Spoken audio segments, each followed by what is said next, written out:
You know that person? The one who finds an excuse to smile at everything.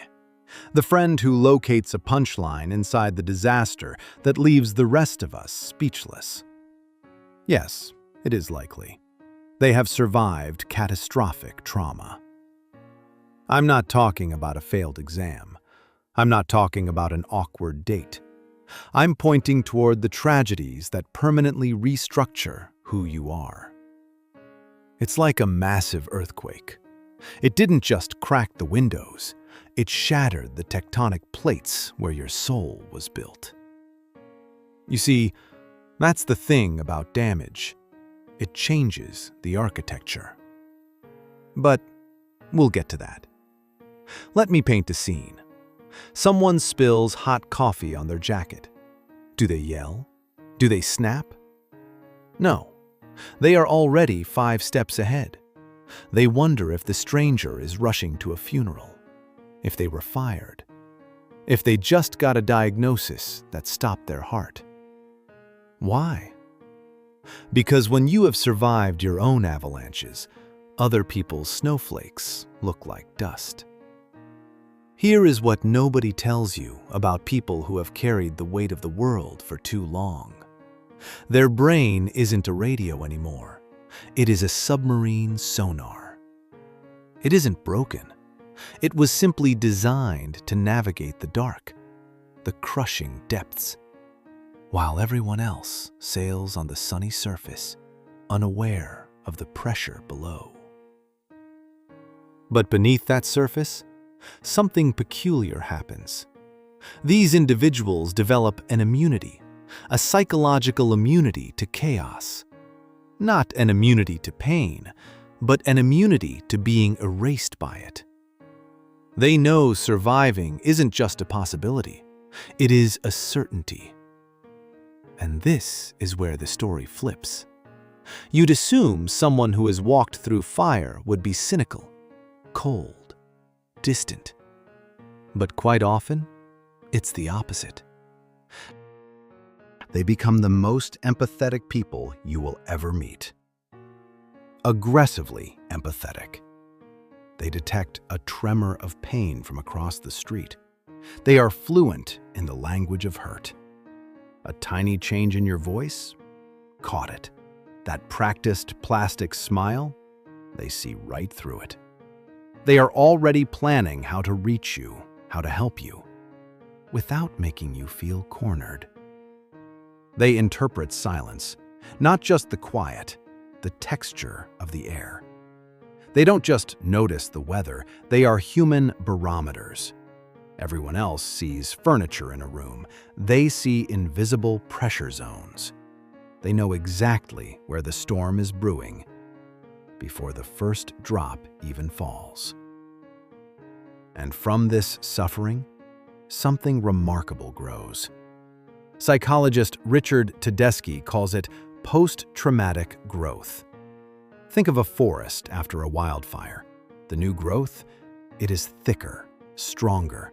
It is more resilient than anything that stood there before the flames. Their bonds go deeper. Their values become crystal clear. Gratitude for the mundane becomes startlingly intense. They will weep at a beautiful morning sky, and they won't even care who sees. But nobody warns you about the cost. Hypervigilance. Their internal radar for danger never sleeps. Have you ever been to a cafe with someone who must sit with their back to the wall?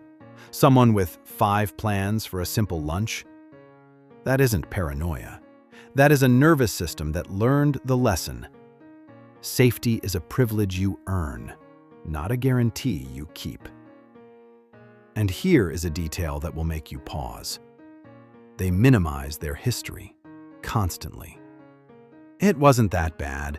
Others had it worse. I'm fine. They have an allergy to the victim label. They survived by convincing themselves they were okay. So, admitting the difficulty? That feels like an admission of defeat.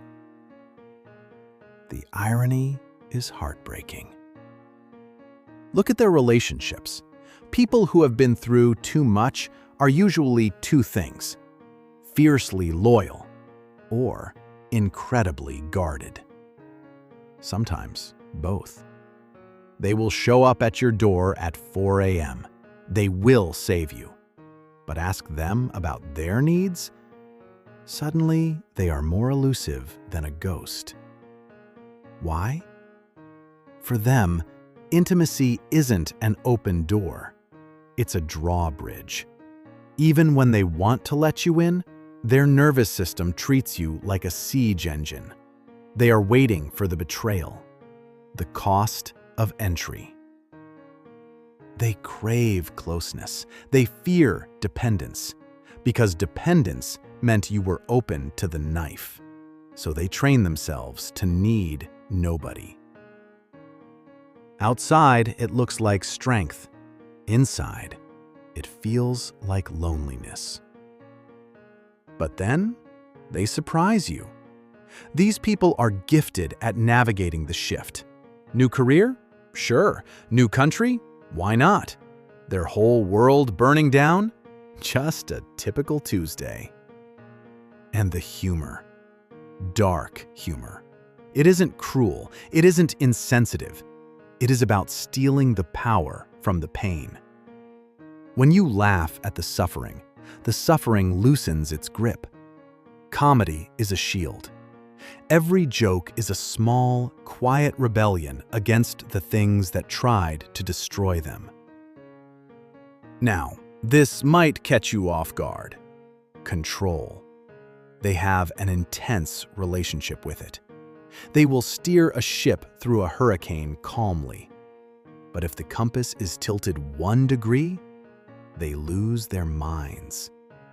When the world ends, they are the anchor. When life is normal, they are the lightning rod. They obsess over sparks because they know how fast sparks turn into wildfires. They are walking paradoxes, tough but tender, guarded but generous, hopeful but realistic. They hold two conflicting truths. Life is stunning. Life is brutal, often in the same heartbeat. But rarely do we discuss the grief, deep down, underneath it all. They aren't mourning a person. They are mourning the version of themselves they lost. The person who trusted without hesitation. The one who laughed without checking for the exits. It's like grieving a childhood home, but the structure was demolished years ago. The city built a highway over the ruins. You aren't just sad. You are an exile from a country that isn't on the map anymore. You are searching for a ghost. But this grief, it doesn't break them. It shapes them. It makes them quiet, observant, intentional. It turns them into someone who treasures peace because they know exactly what chaos costs. They value safe people because unsafe people taught them how much it hurts to be unprotected. And that is the lesson. People who have gone through too much don't just get through it. They develop a complex understanding of being human. They know true strength isn't about never falling to pieces. It's about how many times you are willing to put yourself back together, even when the pieces don't fit the same way. Survival turned into wisdom. Agony turned into kindness. They allowed the pressure to turn carbon into diamond. They aren't just lighthouses. They are the stars sailors use when the lighthouse goes dark. They don't just show the way out. They are living proof that the darkness doesn't win. So the next time you see someone too comfortable with chaos, too unfazed by the unknown, too quick to find the joke in the tragedy, just realize, actually, you know what? Don't just realize it, respect it. Because they have earned that depth. Every laugh, every boundary, every insight. They have been through too much. And yet, they are still standing, still trying, still searching for reasons to believe. That isn't just psychology. That is poetry in motion.